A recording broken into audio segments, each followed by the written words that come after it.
Баршаңызға қайырлы күн достар, менің арнама қош келдіңіздер. Видеоға лайк басып, арнаға тіркелуді ұмытпаңыздар. Бүгін сіздерге ақша шақыратын дұғамен бөлісетін боламын. Видеоны соңына дейін қараңыздар.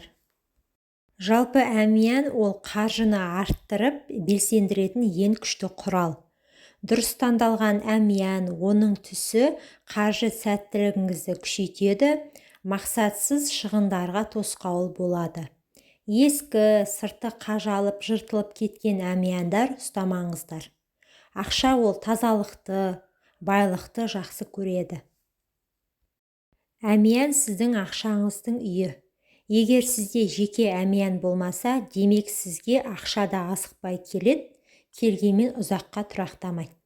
Себебі сіздің үйіңізде оның орны жоқ. Орны жоқ ақша, барар үйі жоқ адаммен тең. Сол себепті егер сіздердің әмияндарыңыз болмаса, өздеріңіз жеке әмиян ұстауларыңыз қажет. Әмиян қандай болғаны дұрыс? Әмиян ол әдемі, әрі таза былғарыдан жасалған болуы керек. Әмиянда не ұстауға болмайды?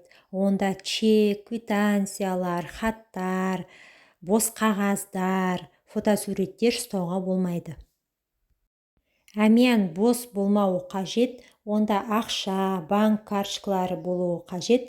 Тіпті сіз қолма-қол ақшаны сирек қолданатын болсаңыз да, әмиян міндетті түрде жаныңызда болуы қажет.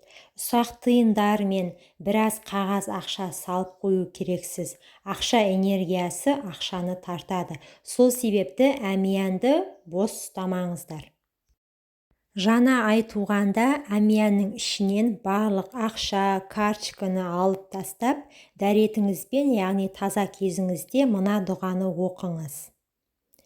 Оқып және жазып әмиянға салып қойыңыз. Бұл дұғаны тек жаңа айда ғана бір рет оқисыз. Одан кейін ақ немесе сары қағазға көк сиямен жазып, әмиянға салып қоюға болады. Назарларыңызға рахмет, пайдаларыңызға жарасын. Менің каналыма тіркелуді ұмытпаңыздар.